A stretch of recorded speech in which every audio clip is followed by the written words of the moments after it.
All right, we're here with Male Athlete of the Week, Michael Spiritosanto. Michael, congratulations. Thank you. What must have been fun? You and Josh in the backfield, Josh Bartley, you guys are really having a lot of success. Talk to me about what it's like with you two back there. Yeah, it's fun always getting to play next to an athlete, because me and Josh, we can make plays every play, and our O-linemen always set up the right blocks for us, and we just read them and let our athleticism help us out and get yards. Would you rather be a running back than a quarterback, or do you like the position you're in? In the offense I'm in, I like the quarterback position because I always have an option to run or pass, and so I like quarterback. Talk to me about what a city title would mean, and even the possibility of a Channel League title. Well, were our two main goals starting league, and hopefully we can beat San Marcos next week and continue it on to Ventura and take league. It'll be exciting. All right, great, thanks. Lori Lady, who is on jury duty, she's not here, so I'm guessing she's on the jury. I was just talking with Wade and Roxanne about this award. It has a long tradition, and one of the really great things about this award, some awards, maybe some Athlete of the Week awards, some others, people think, wow, it's about time. The great thing about the Sports Person of the Month award is it's given to someone who has no expectation. They're not paid. They're doing what they do because they love to do it. And often, like today, people say, no, I don't want an award for that, but this is the round table, so we give an award when we want to. So if I could have Paul Klein and his son Taylor come up. I call Taylor T-Bone. I expect him here in about 8-9 years as an Athlete of the Week. And also Jerry, Paul's wife, Taylor's mom, is over there. So the award is to Paul Klein, and since I found out a few minutes ago I'm going to give this, I apologize for reading some of it, but this is last minute. So Paul I've known for a long time as a friend, fellow triathlete. He was a top high school athlete, and he taught tennis when he lived in San Diego.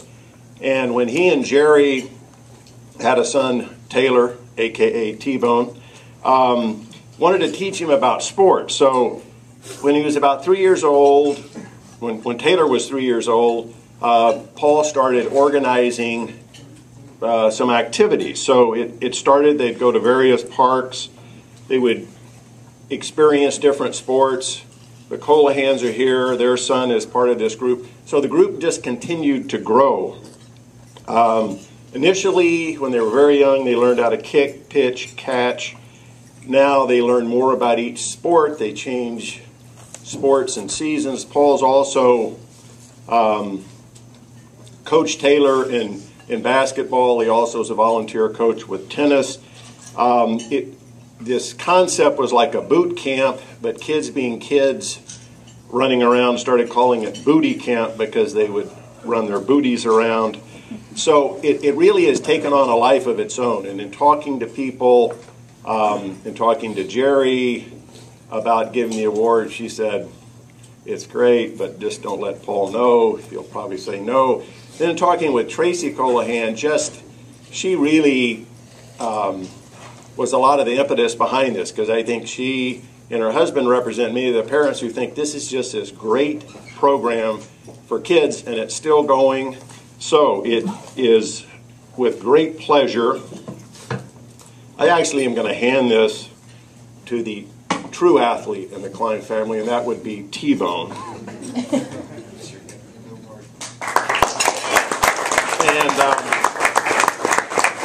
I promised Paul he didn't have to make his speech, but the microphone is yours if you'd like it.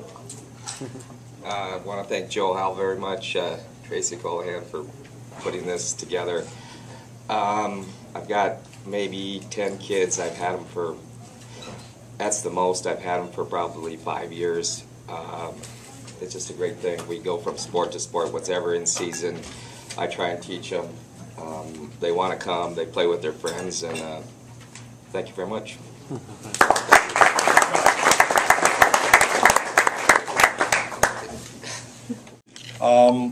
We are coming to the end of our season. One of the things that we have really fought all year long this year has been our schedule. Some of it we can't help. because they tell you who to play, and then a bunch of it is my fault because I asked our guys to play 4 games in 8 days. But in a way, it's the only way that we can play the kind of schedule that allows us to play the top teams in the country. So when you get a chance to play Duke at home, you don't really ask what's the right date. You just basically say, what is the date that you can make it, and you play that game. So with that being said, we got through a real tough stretch in our season, only to find ourselves this week having to play at Cal Poly and then at Irvine. Cal Poly had over 8,000 people at that game. And then Irvine, of course, was 13-1 and 7 in the country, and both those games on the road. So we battled through both games, tough overtime loss at Cal Poly, and then had to bounce back and again battled Irvine to a tie down there. It's a team that we will, I think, see again hopefully in about 10 days. So we're actually anxious to play them again. With that being said, I do want to bring up, I think, the most exciting thing about this year's season. We're on the verge of doing something very historic at UCSB and in college soccer in general, and that is the fact that no team has ever averaged more than 5,000 people at games during the regular season.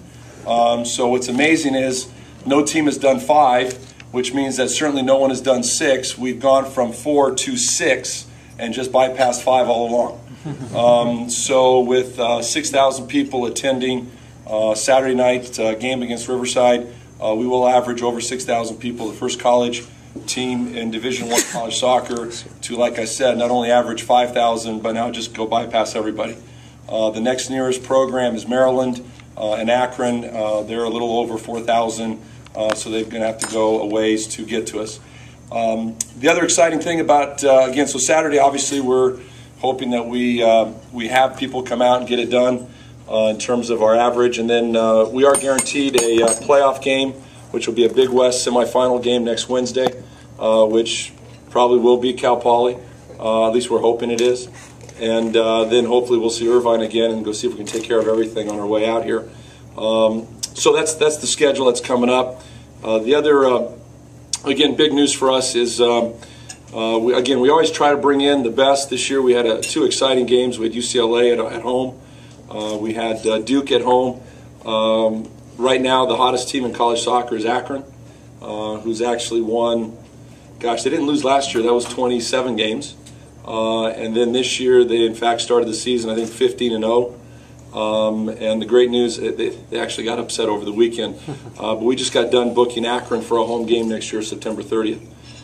So that should be another great night of soccer at UCSB.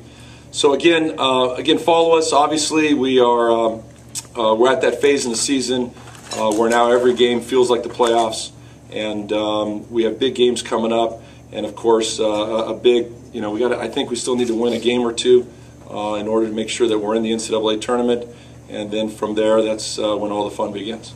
So appreciate the support. Hopefully, we'll see you on Thursday night, and.